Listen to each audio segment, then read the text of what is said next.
تین جگہوں پہ اپنے دل کو دیکھو، لگتا ہے یا گھبرا رہا ہے؟ عند سماع القرآن، قرآن کے سامنے بیٹھ کے دیکھو، دل لگتا ہے یا گھبراتا ہے؟ فی مجالس ذکر، ذکر کی مجالس میں بیٹھ کے دیکھو، دل لگتا ہے یا گھبراتا ہے؟ فی اوقات الخلوہ، تنہائی میں بیٹھ کے دیکھو، دل اللہ کے لیے کچھ تڑپتا ہے یا گھبراتا ہے؟ فَإِن لَمْ تَجِدْهُ فِي هَذِهِ الْمَوَاطِنِ، اگر تیرا دل قرآن سے گھبرائے، اللہ کی یاد کی مجالس سے گھبرائے، تنہائی میں گھبرائے، تو پھر اللہ سے مانگ، اللہ تجھے دل عطا فرمائے، تیرا دل مر چکا ہے۔ تنہا بیٹھ نہیں سکتے، گھبرانے لگتے ہیں، کبھی ٹی وی آن کرتے ہیں، کبھی موبائل آن کرتے ہیں، حالانکہ وہ تنہائی اللہ سے بات کرنے کا وقت ہوتا ہے۔ تو بھائیو، اس مردہ دل کے ساتھ کوئی مر گیا تو موت بڑی خوفناک چیز ہے، موت سے خوفناک کوئی چیز نہیں ہے۔ اور زندہ دل لے کر اگر موت آ گئی تو موت سے خوبصورت کوئی تحفہ نہیں، اس سے خوبصورت کوئی پیغام کوئی۔ بسم اللہ الرحمن الرحیم، الصلاۃ والسلام علی سیدنا و مولانا محمد وعلی آلہ واصحابہ اجمعین، اما بعد۔ میرے محترم بھائی اور دوستو، حضرت علی رضی اللہ تعالیٰ عنہ کا فرمان ہے، الموت لیس منہ الفوت، ان اقمتم لہ اخذکم وان فررتم منہ ادرککم، فالوہا فالوہا فالنجا فالنجا۔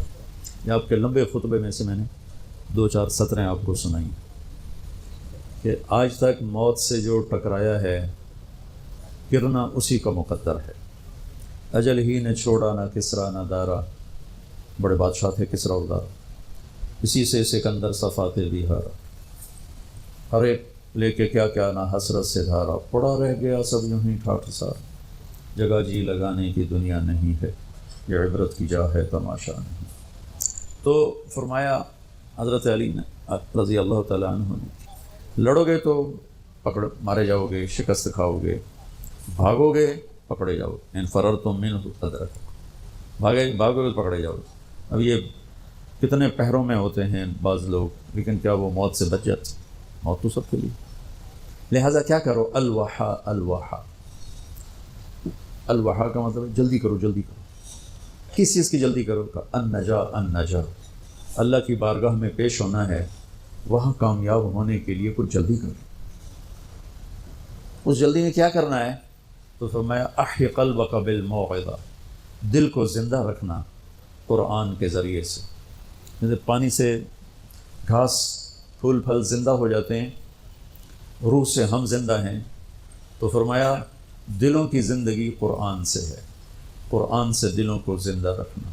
ایک حدیث ساتھ یاد آ گئی، وہ بھی اسی کے ساتھ ایڈ کر کے سناتا ہوں۔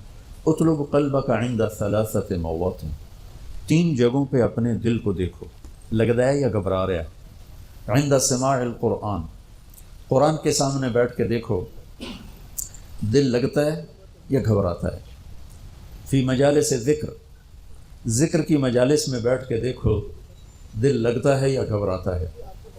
فی اوقات الخلوہ، تنہائی میں بیٹھ کے دیکھو، دل اللہ کے لیے کچھ تڑپتا ہے یا گھبراتا ہے؟ فَإِن لَمْ تَجِدْهُ فِي هَذِهِ الْمَوَاطِنِ، اگر تیرا دل قرآن سے گھبرائے، اللہ کی یاد کی مجالس سے گھبرائے، تنہائی میں گھبرائے، تو صلی اللہ ان یمن علیک بقلب فإنه لا قلب لک، تو پھر اللہ سے مانگ، اللہ تجھے دل عطا فرمائے، تیرا دل مر چکا ہے۔ دل کی تین بڑی شریانیں ہوتی ہیں۔ مجھے سٹنٹ پڑا نا، وہ بھائی بھی ڈاکٹر ہے دل کا، تو کافی ساری معلومات اس کے ذریعے سے تھیں، پھر خود سٹنٹ پڑا اور ہو گئی۔ دل کو سپلائی دینے والی تین بڑی شریانیں، تو وہ ایک بند ہو تو سٹنٹ ڈالتے ہیں، دو بند ہو پھر بھی کوشش کرتے ہیں، تینوں بند ہوں تو پھر آپریشن ہی کرتے ہیں۔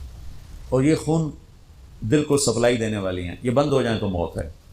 تو وہ دل جو میرے نبی بتا رہے ہیں، اس کی بھی تین شریانیں ہیں۔ میں ابھی مجھے وہ مناسبت ایک دم ذہن میں آ گئی، پہلے نہیں تھی، کہ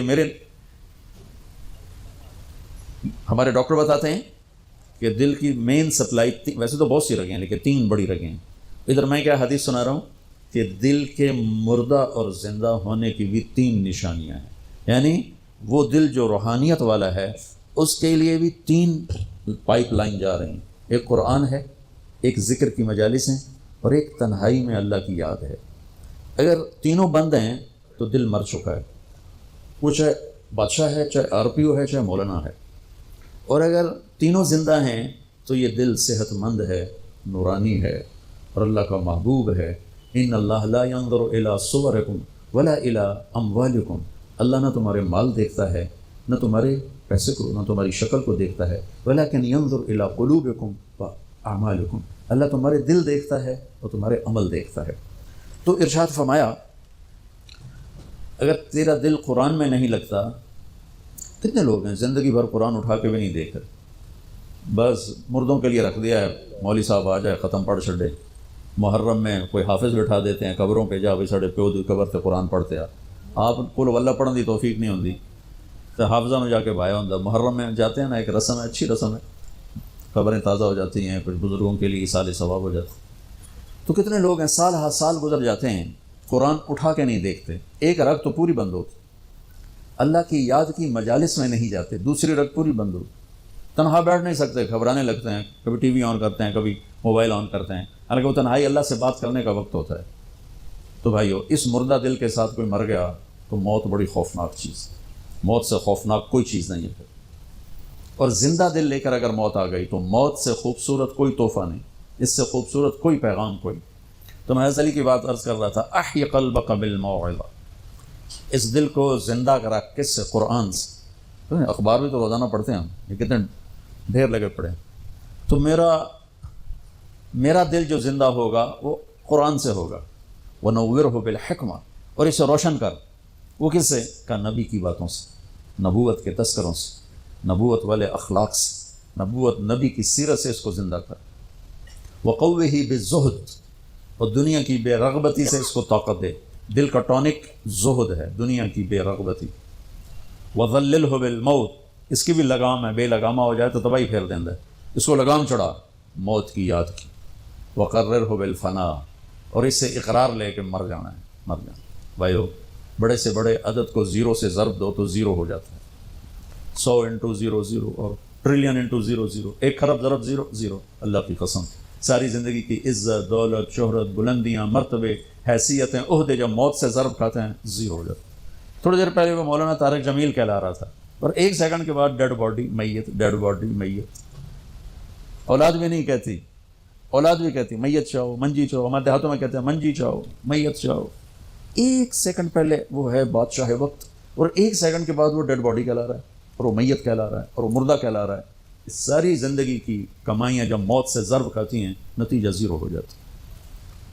صرف ایک ہستی ہیں جن سے پوچھا گیا، باقی تو کون پوچھتا. وقت لکم میعاد یوم لا تستاخرون عنہ ساعۃ ولا تستقدمون، تم سب کا ایک دن مقرر ہے، وہ آئے گا تمہیں اٹھا کے لے جائے گا.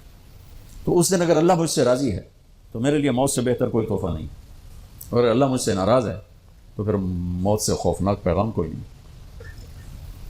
حضرت طلحہ کا انتقال ہوا تو میرے نبی نے ان کے لیے دعا کی، یا اللہ طلحہ جب تیری بارگاہ میں پیش ہو تو اسے دیکھ کے مسکرائے، یہ تجھے دیکھ کے مسکرائے.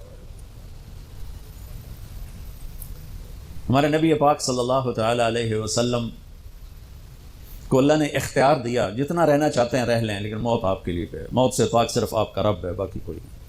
29 صفر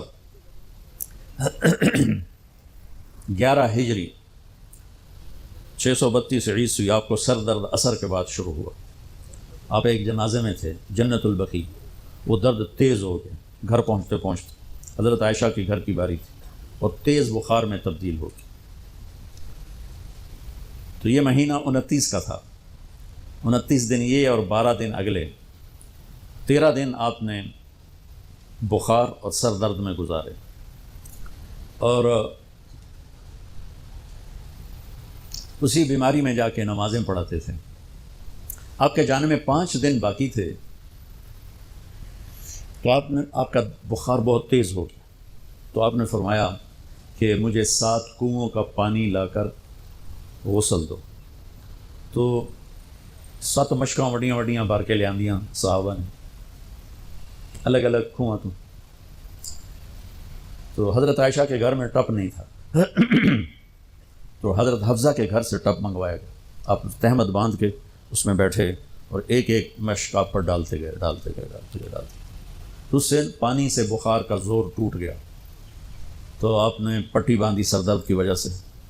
اور حضرت علی اور فضل بن عباس رضی اللہ عنہم علیہم السلام ان کے کندھوں پر ہاتھ رکھے ہوئے آپ مسجد میں تشریف لائے.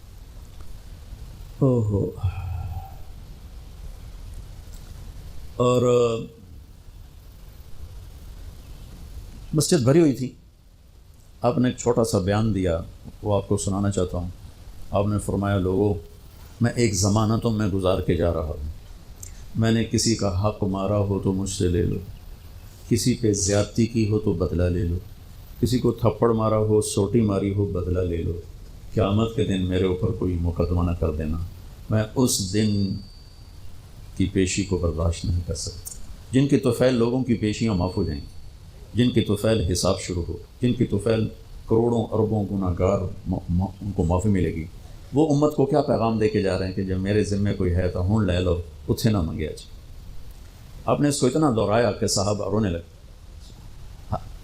آپ نے زندگی میں ایک دفعہ ایک سوٹی ماری, ایک دفعہ ایک سوٹ, جنگ خندق میں شکست ہو گئی, صحابہ دوڑے تو اس دوڑ میں ایک صحابی کا پاؤں اللہ کے نبی کے پاؤں پہ آ لگا.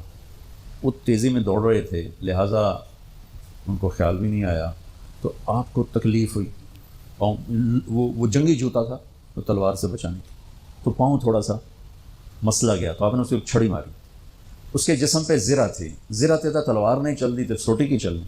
تو آپ نے کہا اوجا تھا نہیں, ارے دیکھ کے تو چلتے, سنیں مجھے تکلیف پہنچائی, اتنا آپ نے کہا. وہ دہشت تھی اس وقت, بھاگ رہے تھے, شکست ہو رہی تھی, انہوں نے پیچھے مڑ کے بھی نہیں دیکھا. لیکن کہنے لگے کہ میں نے اپنے دل میں کہا کہ بس سن تیری ہلاکت, اللہ دا نبی تیری وجہ تو تکلیف ہج گیا, انہیں تیری معافی کوئی.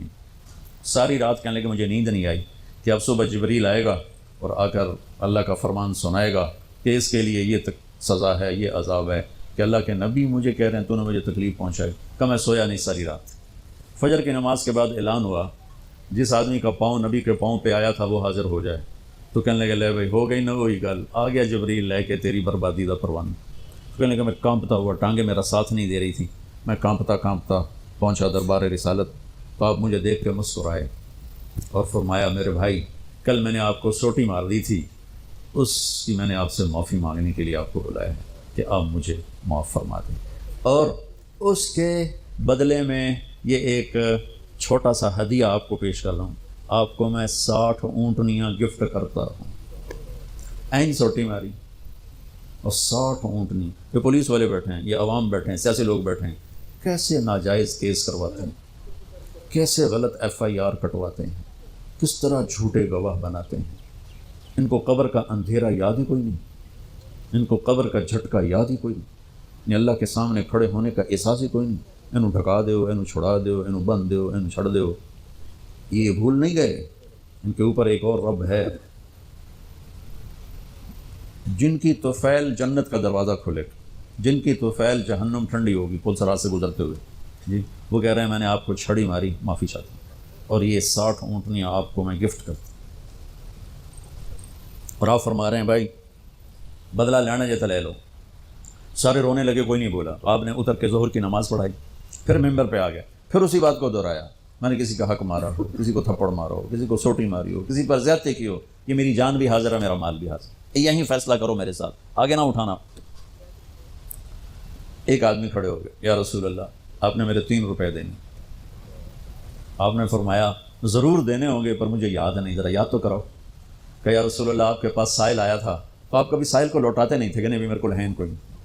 یہاں تک کہتے تھے وہ فلاں دکاندار سے جا کے ادھار لے لے, جب میرے پاس آئیں گے میں تیرا ادھار چکا دوں, خالی نہیں بھیجتے تھے. تو کہنے لگے یا رسول اللہ سائل آیا تھا آپ کے پاس تھے نہیں, آپ نے مجھ سے پوچھا تیرے پاس کچھ ہیں, تو میرے پاس 3 درہم تھے, تو آپ نے کہا اس کو دے دے میں تمہیں دے دوں گا. ہم نے کہا ہاں یاد آ گیا. تو پھر آپ کے گھر میں تو ایک چھٹانک تیل نہیں تھا کہ ڈیوا بل جائے. تو آپ نے فرمایا اپنے چچا زاد فضل بن عباس, فضل تو میرا یہ قرضہ ذمہ لیتا ہے.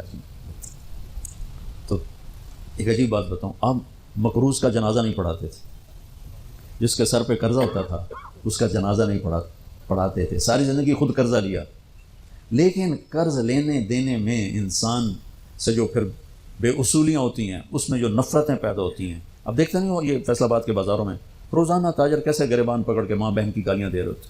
میں ان تاجروں سے کہتا ہوں یا ادھار دینا بند کرو یا گالیاں دینا بند کرو. کیوں کسی کی بیٹی کی عزت کو اچھالتے ہو؟ 1,00,000 2 لاکھ کے پیچھے نہ کسی کی ماں چھوڑتے ہو نہ بہن چھوڑتے ہو. لعنت ہے تمہاری تجارت جو تمہیں انسانیت سے نکال کر جانور بنا دے، درندہ بنا دے. اگر نہیں حوصلہ مت بیچو ادھار، اور اگر بیچا ہے تو پھر صبر کرو. ایک حدیث سناتا ہوں آپ کو، یاد آ گئی. میرے نبی نے فرمایا بنی اسرائیل کا ایک آدمی اللہ کی بارگاہ میں پیش ہوا مر کے. اللہ نے پوچھا کی لے آندائی؟ کہنے لگا ویلا کوئی شے کوئی نہیں، کوئی نماز کوئی نہیں، روزہ کوئی نہیں، حج کوئی نہیں، تسبیح ذکر کوئی نہیں. اللہ نے فرمایا یاد کر کوئی نیکی ہے تیرے کو؟ پھر کہنے لگا یا اللہ خالی کچھ نہیں. اللہ نے تیسری دفعہ فرمایا وہ کوئی نیکی تو یاد کر. تو کہنے لگا یا اللہ ایک یاد آئی ہے، میں تاجر تھا بڑا، یہ جو تھوک کے ہوتے ہیں ہول سیلر، تو میں مال اٹھواتا تھا. جو لوگ پیمنٹ دینے میں تنگ کرتے تھے میں انہیں تنگ نہیں کرتا تھا. میں نے نوکروں سے کہا ہوا تھا جب دے دے لے لینا. اور جو دینے کے قابل نہیں رہتے تھے، یہاں تو ان کے گھروں پہ قبضے ہو جاتے ہیں نا، جو دینے کے قابل نہیں رہتے تھے ان کو میں معاف کر دیتا تھا. جو تو آنکھیں کوئی نیکی ہے. تو میرے اللہ نے فرمایا، میرے نبی نے فرمایا، میرے اللہ نے فرمایا تو نے تو میرے بندوں کو بڑا سکھ پہنچایا، آج میں تینوں سکھ ہی کرنا. جا مفت جنت جا مفت جنت. بھائی وہ حقوق کا معاملہ بہت سخت، بہت سخت. تو میرے نبی جیسی پاک ہستی حقوق کے بارے میں کہہ رہے ہیں بھائی کوئی بدلہ لینا جائے تھے ہی لے لو. حضرت غزیہ رضی اللہ تعالیٰ عنہ بدر کی جنگ میں صفیں سیدھی ہو رہی تھیں، تو وہ ان کا ذرا پیٹ بڑا تھا تو وہ باہر نکلے ہوئے تھے، تو آپ نے ان کے پیٹ پہ تیر ایسے مارا. غزیہ پیچھے ہٹو. وہ کہنے لگے یا رسول اللہ آپ نے مجھے نوک چپ ہوئی تیر کی، مجھے درد ہوا ہے. آپ نے کہا تو معافی دے دو. کہا نہیں بدلہ لوں گا، بدلہ لوں گا. تو انہوں نے کہا لے لے بدلہ. کہا لے لے بدلہ. کہا نہیں آپ یہ کرتا اٹھائیں، آپ نے میرے ننگے پیٹ پہ تیر مارا ہے، تیر چبھویا، میں ننگے پیٹ پہ تیر چبھوں گا. تو آپ نے ایسے اپنا کرتا اٹھا لیا. جب کرتا اٹھایا تو انہوں نے آگے بڑھ کے بوسہ لے لیا کہ یا رسول اللہ ممکن ہے میں شہید ہو جاؤں، تو میں چاہتا ہوں میرے یہ ہونٹ آپ کے جسم کی خوشبو سے مہکتے ہوئے ہوں اللہ کی بارگاہ. اور وہ شہید بھی ہو گئے. اس بدر کی جنگ کے شہداء میں ایک حضرت غزیہ بھی ہیں. تو میرے نبی نے دوہرا کے جب اس نے اقرار کر لیا تو آپ نے کہا اب ٹھیک. تو بھائی وہ کاروبار کرو جو مرضی کرو، ادھار دینا میں روک نہیں رہا ہوں، لیکن یہ دیکھ لو کہ عزتیں اگر پائمال کرنے سے بچ سکو پھر دے دو ادھار، اور اگر پگڑیاں اچھالو پھر اللہ کے واسطے چھوٹا کام کر لو، کسی کو بے عزت نہ کرو. آپ مقروض کا جنازہ نہیں پڑھاتے تھے، پوچھتے تھے قرضہ ہے کہ جی ہے. کہا تم خود پڑھ لو. قرضہ ہے جی نہیں، پھر آپ آگے پڑھ کے پڑھاتے تھے. کوئی ذمہ داری لیتا تھا پھر آپ پڑھا دیتے تھے. تو صحابہ حاضر خدمت ہوئے، یا رسول اللہ لگتا ہے جانے کا وقت قریب ہے. تو آپ رونے لگے. آپ نے کہا میں تمہیں اللہ کے سپرد کرتا ہوں، اللہ تمہارا ساتھی اور حامی اور ناصر ہو. جمعرات کا دن عشاء کی نماز آپ پڑھانے کے لیے اٹھے اور غش آیا اور دوبارہ لیٹ گئے. تو پھر تھوڑی دیر کے بعد آپ کو دوبارہ ہوش آیا تو آپ نے فرمایا عشاء کی نماز ہو گئی ہے؟ کہ جی نہیں آپ کا انتظار ہے. تو آپ اٹھنے لگے، پھر اٹھ نہیں سکے، پھر لیٹ گئے. پھر تیسری دفعہ آپ اٹھے، عشاء کی نماز ہو گئی، کہ جی آپ کا انتظار ہے. تو آپ پھر اٹھنا چاہا، نہیں اٹھ سکے، تو آپ نے فرمایا ابو بکر سے کہو عشاء کی نماز پڑھائے. تو ابو بکر ذرا پیچھے کھڑے تھے، عمر آگے کھڑے تھے. تو لوگوں نے کہا نماز ہی پڑھاونی کوئی پڑھا دے. تو انہوں نے عمر کو آگے کر دیا، وہ آگے پہلی صف میں کھڑے تھے. جب حضرت عمر نے اللہ اکبر کی تو آپ نے اندر میں آواز سنی تو زور سے فرمایا کہ عمر کو پیچھے کرو، ابو بکر کو آگے کرو. میرے رب کا فرمان ہے میرے مصلی پر صرف ابو بکر کھڑا ہو سکتا ہے. تو عمر کو پیچھے کیا گیا اور ابو بکر کو آگے کیا گیا. تو جمعرات کی 1 نماز عشاء، اور جمعے کی 5، ہفتے کی 5، اتوار کی 5، 15، فجر کی 1. تو جمعرات اور پیر کی 1 اور یہ 15، 17 نمازیں آپ نے پڑھائیں اللہ کے نبی کی موجودگی میں. تو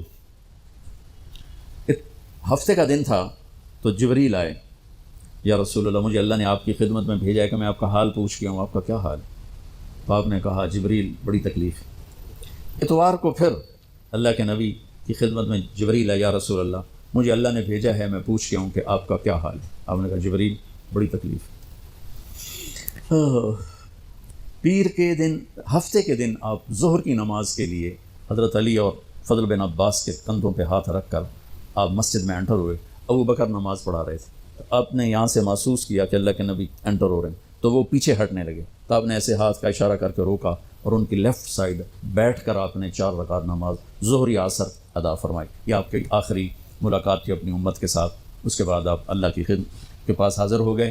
پیر کی صبح آپ نے تھوڑا سا دروازہ کھول کے امت کو نماز پڑھتے دیکھا، تو جب دروازہ کھولنے کی آواز آئی تو حضرت انس فرماتے ہیں کہ سارے نمازی ایسے بھولے کہ جیسے نماز میں ہم ہیں ہی نہیں، اور سارے اللہ کے نبی کو یوں دیکھنے لگے، ایسے کسی کو یاد ہی نہیں رہا کہ ہم نماز پڑھ رہے ہیں، سب یوں دیکھ رہے ہیں۔ جب آپ نے دیکھا یہ تو نماز میں ہی میری طرف متوجہ ہو گئے اور نماز میں کمی آ رہی، تو آپ نے پھر پردہ گرا دیا۔ یہ آپ کا اور امت کا آخری دیدار تھا۔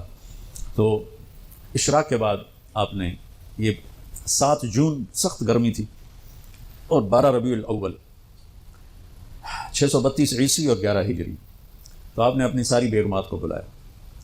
حضرت عائشہ فرماتی ہیں میں نصیب والی ہوں کہ مات فی سحری و نحری، اللہ کے آخری نبی میری ٹھوڑی اور سینے کے درمیان اللہ کی بارگاہ میں پیش ہوئے۔ یہ کیفیت تھی میرے نبی کی۔ یہ اس طرح آپ نے اپنی بیگم کے سینے پر سر رکھا ہوا تھا اور اس طرح نیم دراز تھے، اور اس طرح۔ تو آپ نے اپنی ساری بیویوں کو بلایا اور ان سے ملاقات کی، کچھ نہیں بتایا کہ میں جا رہا ہوں۔ اس کے بعد آپ نے بیٹی فاطمہ کو بلایا اور ان سے فرمایا کہ بیٹی میں جا رہا ہوں، تو وہ رونے لگیں۔ تو آپ نے کہا رو نہیں، سب سے پہلے تو ہی آئے گی مجھے ملنے۔ 6 مہینے بعد بیٹی کا بھی انتقال ہو۔ پھر آپ نے مولا علی کو بلایا، ان کا سر اپنی گود میں رکھا اور ان کی کمر پہ ہاتھ پھیرتے رہے اور دعا دیتے رہے، دعا۔ یہ سب کچھ بڑے سکون کے ساتھ ہو۔ آخر میں دونوں بچوں کو بلایا، حسن حسین، جن میں آپ کی جان اٹکی ہوتی۔ آپ فرمایا کرتے تھے میری آنکھوں کی ٹھنڈک، میرے 2 پھول، میری دنیا کی بہار، میرے جگر کے ٹکڑے۔ ایک دفعہ آپ نماز پڑھ رہے تھے، آپ نے نماز لمبی کر دی، سجدہ لمبا کر، صحابہ سمجھے کہ آپ فوت ہو گئے، اتنا لمبا سجدہ۔ تو پہلی صف والے عبداللہ بن مسعود فرماتے میں نے سر اٹھا کے دیکھا تو دونوں بھائی آپ کی کمر پہ چڑھے ہوئے تھے اور آپ نے سجدہ لمبا کر۔ کوئی ہمارے بچے ہمارے چڑھتے کمر پر 2 لتر بھی مار دیتے نا پیچھے، میرے نبی نے لمبا سجدہ کیا۔ تو عبداللہ بن مسعود آگے بڑھ کر ان کو اتارنے لگے، ویسے ہی سجدے سے تھوڑا سا اوپر ہو کر۔ تو جب آپ نے دیکھا ادھر سے بغلوں سے آپ کو ہاتھ نظر آیا، تو یہ مجھے دیکھو، آپ نے یوں کیا، دیکھ رہے، یا اس طرف سے یوں کیا کہ نہیں ایسے یہ نہیں کرنا۔ دونوں بھائی اوپر بیٹھ کے کھیلتے رہے اور میرے نبی سجدے میں پڑے رہے۔ جب وہ خود اترے پھر آپ نے سجدے سے سر اٹھایا اور سلام پھیرتے ہی ان دونوں کو گود میں لے کے فرمایا کہ ابی ہما و امی لا توہما، میرے ماں باپ ان پر قربان، انہیں کچھ نہ کہا کر۔ تو آگے آپ دیکھ رہے تھے کہ کیا کچھ ہونے والا ہے، ایک کا سر کٹ کے نیزے پہ جائے گا، ایک زہر میں تڑپ تڑپ کے جان دے گا، تو آپ انہیں کچھ نہ کہا کر، یہ میرے پھول ہیں، یہ میری بہار ہیں، جو ان سے پیار کرے گا اللہ ان سے پیار کرے گا، جو ان سے بغض رکھے گا اللہ ان سے بغض رکھے گا۔ اللہ میں ان سے محبت کرتا ہوں، تو بھی ان سے محبت فرما، جو ان سے دشمنی رکھے تو ان سے دشمنی رکھ، جو ان سے پیار کرے تو ان سے پیار کر۔ تو آخر میں دونوں بچے بلائے اور یوں جو لیا نا سینے سے لگا تو ساتھ ہی آنسو شروع ہو، وہ سارا منظر آگے کھل گیا، تو بے ساختہ آنسو۔ ایک دفعہ آپ نے حضرت ام سلمہ سے فرمایا، ام سلمہ آپ کی بیگمات میں سے، کہ ایک فرشتہ آ رہا ہے جو آج تک کبھی نہیں آیا، پہلی دفعہ آ رہا ہے مجھ سے ملنے، تم دروازے پہ کھڑی ہو جاؤ، کسی کو اندر نہ آنے دینا۔ وہ کھڑی ہو گئی، تھوڑی دیر میں کہیں سے امام حسین آگے کھیلتے ہوئے، وہ اندر جانے لگے، انہوں نے روک لیا، روکا تو وہ رونے لگے، روئے تو انہوں نے چھوڑ دیا۔ تھوڑی دیر کے بعد اندر سے زور زور سے رونے کی آواز آئی، اللہ کے نبی کی، تڑپ تڑپ کے رونے کی آواز۔ اندر گئی تو کیا دیکھا کہ آپ نے حسین کو یوں سینے سے لگایا ہوا تھا زور سے، اور یہ آپ کی کیفیت تھی، ہل ہل کے رو رہے اس طرح، پوری باڈی آپ کی غم کی وجہ سے ایسے کانپ رہی، شیورنگ تھی ایسے۔ تو حضرت ام سلمہ نے پوچھا یا رسول اللہ میرے ماں باپ قربان، کیوں رو رہے ہیں، کیا ہوا؟ کہ یہ فرشتہ میرے پاس کھڑا ہے، مجھے کہہ رہا ہے آپ کو اس سے بہت پیار ہے۔ میں کہہ رہا ہوں ہاں۔ مجھے کہہ رہا آپ کی امت ہی اس کو ذبح کر دے گی، اور مجھے وہ مٹی دکھائی ہے جس میں اس کا خون گرے گا۔ تو وہ ان دونوں کو گلے سے جو لگایا نا، تو بے ساختہ آنسو، پھر ان کو بھی رخصت فرمایا۔ بس ان کے جانے کے تھوڑی دیر بعد جبریل آ کے کھڑے ہو گئے۔ آپ نے فرمایا کیا بات؟ کہنے لگے جی باہر ملک الموت کھڑا ہے، اندر آنے کی اجازت چاہتے۔ آپ نے کہا آ جائے۔ اس نے اندر آ کر کہا السلام علیکم یا رسول اللہ۔ پھر کہنے لگا یا رسول اللہ آپ پہلی ہستی ہیں جنہیں میں سلام کر رہا ہوں، میں نے کبھی کسی کو سلام نہیں کیا۔ پھر کہنے لگا یا رسول اللہ آپ پہلی ہستی ہیں جن کے بارے میں اللہ نے فرمایا پوچھ کے اندر جائیں، ایویں نہ بڑھ جائیں، اجازت ملے تو جانا ورنہ واپس آ جائیں۔ یا رسول اللہ آپ پہلی ہستی ہیں، اللہ نے فرمایا آنا چاہیں تو لے آنا۔ ہو کیا دربار ہے، کیا مقام ہے، موت بھی اجازت منگتی تھی، اور رہنا چاہیں تو چھوڑ کے آ جانا۔ عیش ما شئت، میرے محبوب آپ جتنا زندہ رہنا چاہتے ہیں آپ کو اجازت، تھوڑے واسطے 63 سال کی کوئی قید کوئی نہیں، تھوڑی اپنی مرضی۔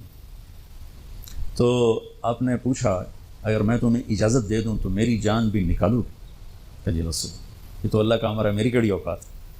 تو آپ نے جبریل کو دیکھا، اب ذرا میری آنکھوں کو دیکھو، تو آپ نے یوں کیا، یہ بھی سوال ہوتا ہے کی صلاح ہے، تو بجائے منہ کے آدمی نہیں پوچھتا، یہاں سے سوال کرتا، آنکھیں بھی بہت کچھ کہہ دیتی ہیں، بہت کچھ سنا دیتی ہیں، تو آپ نے یوں کیا،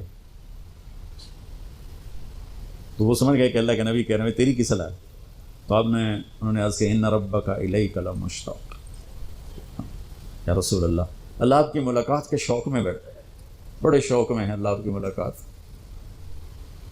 بھائیو مانگا کرو یا اللہ وہ موت دے کہ تو ہماری ملاقات کے شوق میں ہو، ہمیں مردود نہ کر دے بلکہ ہمارے لیے اپنی رضا کے دروازے کھول دے۔ اب سنو ایک بات، آپ نے فرمایا جبریل واپس جاؤ، اللہ سے پوچھ کے آؤ میرے بعد میری امت کے ساتھ کیا کرے۔ حسن حسین کو دیکھ لیا ہے کیا ہونے والا ہے، ان کے لیے کچھ بھی نہیں مانگا، ان کو قربانی بنا دیا، اپنی اولاد کو قربانی بنا دیا، ان کو ذبح ہونے کے لیے چھوڑ دیا، اور تمہارے لیے ہاتھ اٹھا دیا کہ پوچھ کے آ پہلے میرے بعد میری امت کے ساتھ کیا کرے۔ سن لو میری بات، میرے رب کی قسم، عزت و جلال کی بریائی کی قسم، اگر میرے نبی یہ بات نہ اٹھاتے تو آج ہم باندر اور خنزیر اور کتے ہوتے، انسان کوئی نہ ہوتا۔ ایک مچھی کھادی آئی موسیٰ علیہ السلام دی قوم تے اللہ باندر بنا چھڑے سے، کونو قردۃ خاسئین، قرآن بندر بن جاؤ ذلیل و خوار ہو کر، اور پابندی کیا تھی ہفتے میں مچھی نہ کھاؤ، سود کے کاروبار کرنا، سودی قرضے دینا، ماں باپ کی نافرمانی کرنا، شراب کے اڈے چلانا، زنا کے اڈے چلانا، جھوٹے مقدمے کرانا، جھوٹی گواہیاں دینا، ناجائز قتل کرنا، یہ وہ گناہ ہے کہ ہم کب کے کتے بلے بن چکے ہوتے۔ یہ تو اس کملی والے کو دعا دو جو اولاد کو چھوڑ دیا تقدیر پر اور تمہارے لیے جولی پھیلا دی، کیا کرو گے میری امت کے ساتھ؟ یہ دنیا کی بات ہے، آخرت کی سنو۔ میرے نبی نے فرمایا قیامت کے دن جہنم کو لایا جائے گا، وہ ایک چیخ مارے گی، تسفر و زفرہ، چیخ مارے، اس پر سارے رسول، فرشتے، نبی، انسان، جن گر جائیں گے زمین پر اور کہیں گے یا رب نفسی نفسی، میرے مولا میری جان بچا۔ آپ نے فرمایا ابراہیم کہیں گے یا اللہ کوئی سوال نہیں کسے واسطے، بس میری جان بچا۔ عیسیٰ کہیں گے یا اللہ میری ماں مریم دا بھی سوال نہیں، میری جان بچا۔ اس وقت ایک آواز تم سنو گے، یا رب امتی امتی، آدم سے عیسیٰ تک نفسی نفسی کی پکار ہے، ماں پیو بہن برا بیوی خامن ہر ایک دی نفسی نفسی، ایک آواز آئے گی یا رب امتی امتی، یا اللہ میری امت، یا اللہ میری امت، یا اللہ میری امت۔ اس آواز کے پیچھے جب نظر جائے گی طواف کرتی ہوئی تو دیکھو گے محمد مصطفیٰ صلی اللہ علیہ وسلم، محمد بن عبداللہ بن عبد المطلب بن ہاشم، میں تو پیڑھی سنا رہا ہوں، بن عبد مناف بن قصی بن کلاب بن مرہ بن کعب بن لبی بن غالب بن فہر بن مالک بن نضر بن کنانہ بن خزیمہ بن مدرکہ بن الیاس بن مدر بن نزار بن معد بن عدنان بن اود بن حمیسہ بن سلامان بن عوس بن بوز بن قموال بن ابی بن عوام بن ناشد بن حزا بن بلداس بن یدلاف بن طابق بن جاحم بن ناحش بن ماخی بن عیفی بن عبقر بن عبید بن الدعاء بن حمدان بن سنبر بن یثربی بن یحزن بن یرحن بن ارعوى بن عیدی بن زیشان بن عیسر بن اغناب بن ایہام بن مقصر بن ناحف بن زارع بن سمی بن مزی بن عوض بن عرام بن قیدار بن اسماعیل بن ابراہیم بن آدر بن ناحور بن سروج بن رعو بن فائج بن عابر بن ارفشاد بن سام بن نوح بن لامک بن متوشالح بن ادریس بن یرد بن ملہل ایل بن قینان بن آنوش بن شیس بن آدم علیہ السلام۔ وہ نبیوں میں رحمت لقب پانے والا، مرادیں غریبوں کی برلانے والا، ساری دنیا نفسی نفسی نفسی نفسی، آپ کہہ رہے ہیں امتی امتی امتی امتی، یا اللہ میری امت، یا اللہ میری امت، دنیا میں بھی اور آخرت میں۔ جاؤ اللہ سے پوچھ کے آؤ کیا کرو گے میری امت کے ساتھ، میرے رب کی قسم آج ہم انسان ہیں تو اس کی تو خیر۔ جبریل واپس آئے، پیغام لائے، یا رسول اللہ، اللہ فرما رہے ہیں ہم آپ کی امت کو تنہا نہیں چھوڑیں گے۔ آپ نے کہا الآن قرۃ عینی واہ یا رسول اللہ، قربان جا۔ آپ نے کہا اب میری آنکھیں ٹھنڈی ہیں۔ اللہم الرفیق الاعلی، یا اللہ ہم بلا، میں امن میں تیار۔ جو چند لمحے تھے اس میں پھر آپ نے امت کو وصیت فرمائی، الصلاۃ، یہی دو باتیں لے کے چلے جاؤ RPO صاحب کے والد کی کلخانی پر، تو دنیا بھی آخرت بھی۔ الصلاۃ، میری امت نماز نہ چھوڑنا۔ 90% لوگ نماز چھوڑ کے وما ملکت ایمانکم، اپنے نوکر، ملازم، غریب، ان پہ ترس کھانا، فرعون نہ بننا۔ حقوق اللہ، حقوق العباد، حقوق اللہ میں نماز سب سے اعلیٰ، حقوق العباد میں غریب سب سے اعلیٰ، تو ان کو سمیٹ کر پورا دین بتا دیا۔ الصلاۃ، میری امت نماز نہ چھوڑنا۔ وما ملکت ایمانکم، اپنے نوکر چاکر، نوکرانیاں، غریب لوگ، ان پہ رحم کرنا۔ انہی دو باتوں کو آپ دہرا رہے تھے۔ اگر آواز کمزور ہوئی تو کہا الصلاۃ الصلاۃ الصلاۃ، نماز نماز۔ پھر آخری لفظ سے اللہم الرفیق الاعلی، مولا تیرا ساتھ چاہتا، اور اللہ کا امر پورا ہو گیا۔ تو بھائیو، میرے نبی کو اللہ نے اس عظیم الشان طریقے پر اپنے پاس بلایا، کیونکہ ہمارے پاس تو بلاوا آئے گا، ہم سے پوچھا نہیں جائے گا۔ تو سمجھدار وہ ہے جو موت کی تیاری رکھے، نادان وہ ہے جو آخرت جیسی چیز کو بھلا دے اور یہ دنیا کے ٹھیکروں کے پیچھے اپنے ایمان کو گنوا دے، عزت آبرو ضمیر کے سودے کر دے۔ تو بھائیو، آپ کے والد کا نام کیا تھا؟ غلام حیدر صاحب موت کا پیالہ پی گئے، یہ محمود صاحب بھی پئیں گے، یہ طارق جمیل بھی پیے گا، یہ سارے پئیں گے، لیکن بھائیو اس طرح موت آئے کہ اللہ ہم سے راضی اور اللہ کا رسول ہم سے راضی۔ ایسی موت نہ آئے کہ اللہ تعالیٰ کا دفع دور کر دو اس کی روح کو میرے سامنے سے۔ تو بھائیو، اس کے لیے ہم مرنے سے پہلے توبہ کریں۔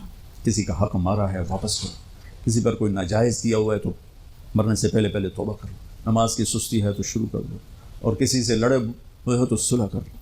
اور یہ تبلیغ کا کام ہے جو بہت خوبصورت کام ہے، اللہ آپ کو ہمت دے اس میں وقت لگانے کی۔ تو صرف 3 دن بھی اگر آپ لگاتے رہیں گے تو آپ کی زندگی میں چینج آ گئی۔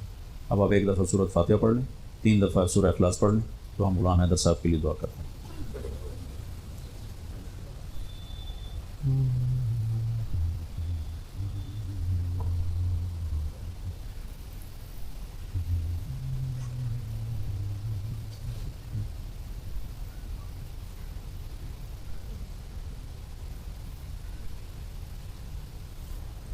درود شریف پڑھ لیں۔ اللہم لک الحمد کما انت اہلہ، صلی علی محمد کما انت اہلہ، وفعل بنا ما انت اہلہ، انک اہل التقوی و اہل المغفرہ۔ اللہم اغفر لہ ورحمہ وتجاوز عنہ وابدلہ دارا خیرا من دارہ ومالا خیرا من مالہ واہلا خیرا من اہلہ، ونقہ من الخطایا کما ینقی الثوب الابیض من الدنس، وباعد بینہ وبین خطایاہ کما باعدت بین المشرق والمغرب۔ اللہم اغسلہ بالماء والثلج والبرد، اللهم اغفر له ما تقدم من ذنبه وما تأخر وما أسر وما أعلن وما أنت أعلم به منه۔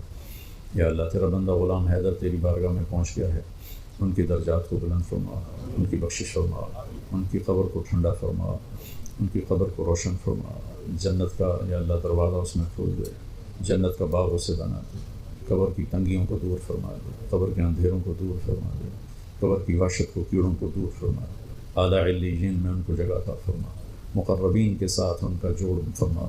یا اللہ، یہ ہم نے ان کے لیے جو پڑھا ہے یا جو کچھ پڑھوایا گیا اور میرے سامنے ہے، اس سب کا ثواب تو ان کی روح کو پہنچا۔ اور اتنے لوگوں نے ان کے لیے پہلے جنازے میں ہاتھ اٹھایا، آپ اس یہاں ہاتھ اٹھا رہے ہیں، یا اللہ ہمارے اٹھے ہوئے ہاتھ ان کی بخشش کے لیے قبول فرما، اور تمام اہل ایمان جو مر چکے ہیں مرد عورت، ان کی بخشش کے لیے ہمارے ہاتھ اٹھے ہوئے قبول فرما۔ اور میرے مولا، جب ہمارے جانے کا وقت آئے تو ہمیں بھی ایمان والی موت دے، سلامتی، صحت، عافیت والی موت دے، اپنی رضا والی موت دے۔ اور یا اللہ، مرنے سے پہلے ہم سب کو تو سچی توبہ کی توفیق دے، میرے ملک کو جھوٹ سے پاک کر دے، رشوت سے پاک کر دے، ظلم و ستم سے پاک کر دے، دھوکے فراڈ سے پاک کر دے، نفاق سے، بغض سے، حسد سے پاک کر دے، کھوٹ سے، ملاوٹ سے پاک کر دے۔ ہماری عدالتوں کو انصاف دینے کی توفیق دے، ہمارے حکمرانوں کو رحم دل فرما دے، ہمارے تمام دفاتر میں کام کرنے والے افسران، ماتحتوں کو دیانتداری نصیب فرما، امانت نصیب فرما، سچائی نصیب فرما، ہمارے دفاتر کو ظلم سے پاک فرما، ہمارے بازاروں کو، گھروں کو ظلم سے پاک فرما، ہمارے پورے دیش کو جنت کا گہوارہ بنا۔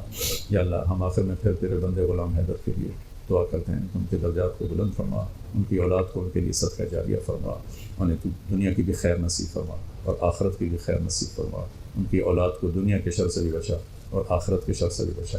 وصلی اللہ تعالیٰ علیہ وسلم۔